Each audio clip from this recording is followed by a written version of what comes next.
Hello സുഹൃത്തുക്കളെ, ഞാൻ ഇന്ന് പറയാൻ പോകുന്നത് ലോകത്തിലെ ഏറ്റവും വലിയ കോടീശ്വരനായ എലോൺ മസ്കിനെ കുറിച്ചാണ്. അദ്ദേഹം ഒരു കോടീശ്വരനാകുന്നതിന് മുമ്പ് എങ്ങനെയാണ് ഈ ഒരു രീതിയിലേക്ക് എത്തിയതെന്ന് ഞാൻ നിങ്ങൾക്ക് പറഞ്ഞു തരാം. ടെസ്ലയ്ക്കും സ്പേസ് എക്സിനും പിന്നിലും $200 ബില്യൺ ആസ്തിയുള്ള ആളാണ് എലോൺ മസ്ക്.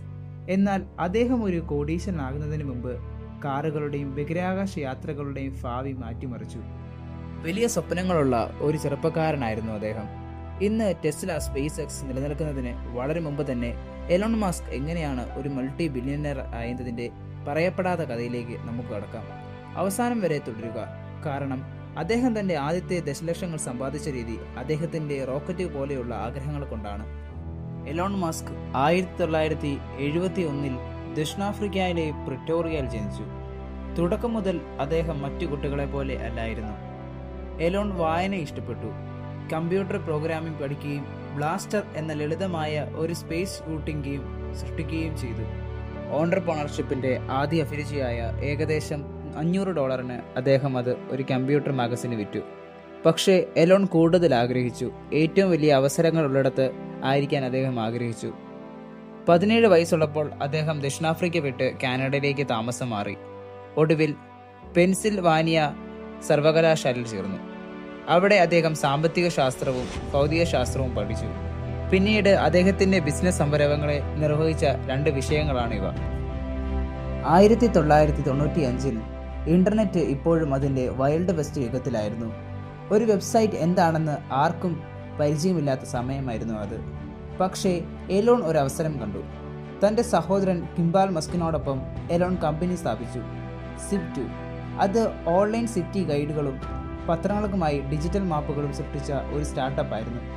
ജീവിതം ഗ്ലാമറിലായിരുന്നു. എലോൺ ഓഫീസിൽ ഉറങ്ങി, YMCAയിൽ കുളിച്ചു, 100 മണിക്കൂർ ആഴ്ച ജോലി ചെയ്തു. പക്ഷേ തിരക്ക് ഫലം കണ്ടു. 1999 കോമ്പാക്ട് സിപ്2 $307 മില്യൺ വാങ്ങി. എലോണിന്റെ വിഹിതം ഏകദേശം $22 മില്യൺ ആയിരുന്നു. ഇത് വെറും 27 വയസ്സുള്ളപ്പോൾ അദ്ദേഹത്തെ ഒരു മൾട്ടി ബില്യണറാക്കി മാറ്റി.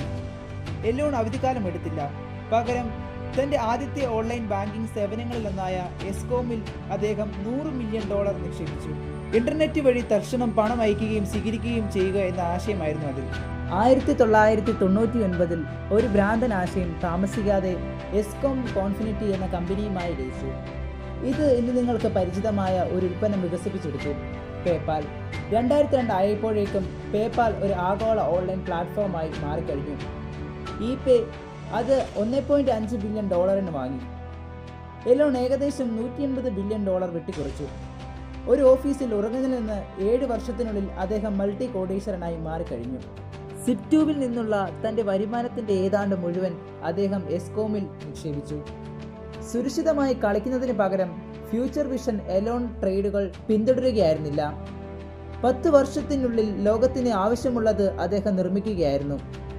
ഈ മാനസികാവസ്ഥയാണ് ഒരു കോളേജ് വിദ്യാർത്ഥിയെ കോടീശ്വരനാക്കി മാറ്റിയത്. തൻ്റെ പേപ്പാൽ സമ്പത്ത് ഉപയോഗിച്ച് ലോകത്തെ മാറ്റിമറിച്ചു അദ്ദേഹം. എലോൺ മസ്ക് ഒരു മാളിക വാങ്ങി വിരമിച്ചില്ല.